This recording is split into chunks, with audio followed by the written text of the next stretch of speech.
West Brom have sacked manager Tony Pulis. Tony Pulis has been sacked by West Brom, but was it the right call from the club?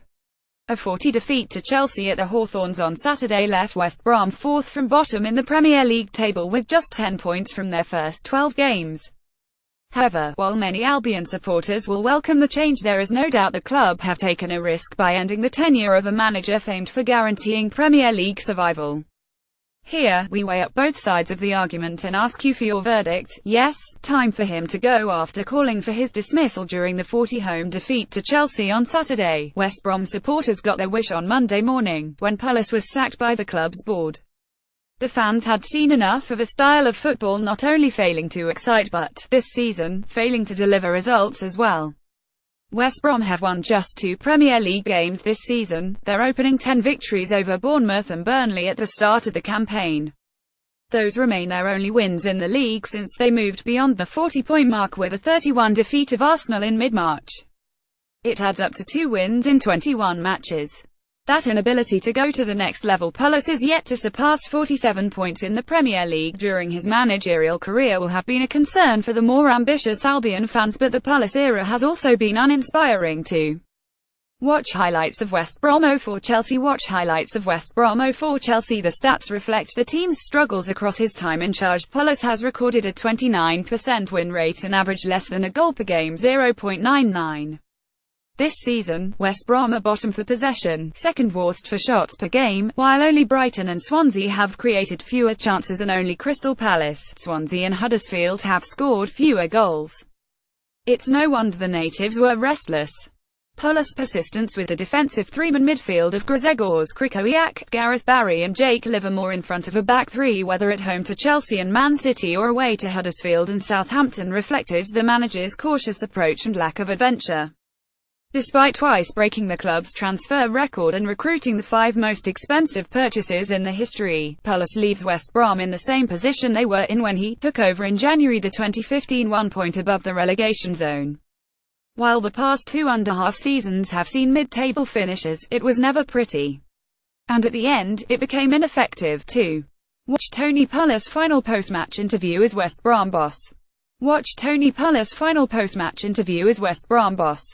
We can never underestimate just how important it is to keep our place in a league that is now the most famous and the most followed in the world. Neither can we underestimate how difficult that is. Pulis delivered a telling reality check when he signed his second contract extension at West Brom in August of this year.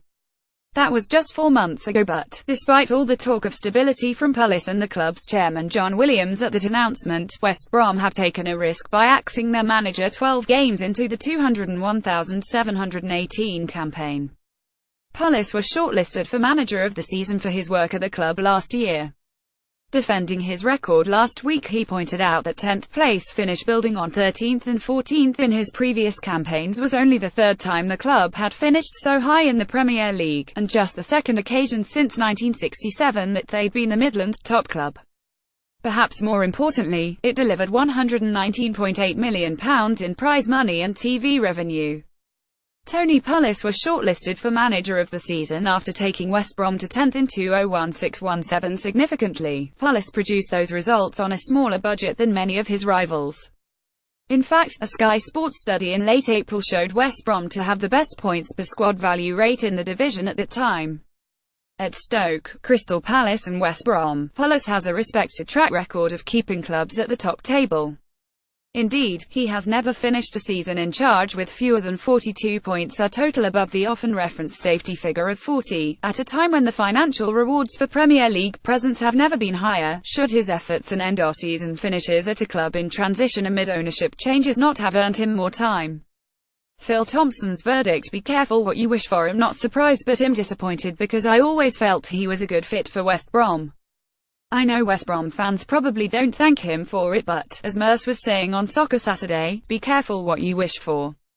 While Tony is what he is, a little bit like Sam Allardyce, knowing how to get a result should never be knocked, particularly at certain clubs. We saw what happened at Sunderland, where a team wanted to play expansive football. It can go pear-shaped. Phil Thompson listening to Tony after the game, which I was covering, when Chelsea were absolutely fantastic. I don't think it was Saturday's result that determined it. I think it was just the right time for everybody. Timing is everything in football, and maybe Tony will realise he has taken them as far as they can go, and I just hope they did it amicably because they must realise the stability he brought them. Charlie Nicholas verdict: the football didn't improve. Is a results business and it depends what the club wanted. Pulis has done a great job for what West Brom needed when they got him. The problem has been when they've brought in more creative players, such as Nacer Chadli, and made a statement of intent to say they are going to improve their football. The reality is he hasn't done that, going back to organised football. Charlie Nicholas: if they're going for somebody who can bring them exciting football, then fair enough, and they're in a very stable position, so there will be a queue a mile long for this job. These investors lack a name who is going to excite. They're not playing for survival, they're playing to entertain, so if that is the line they are going to take, then it is no surprise they've used this as an opportunity to move on.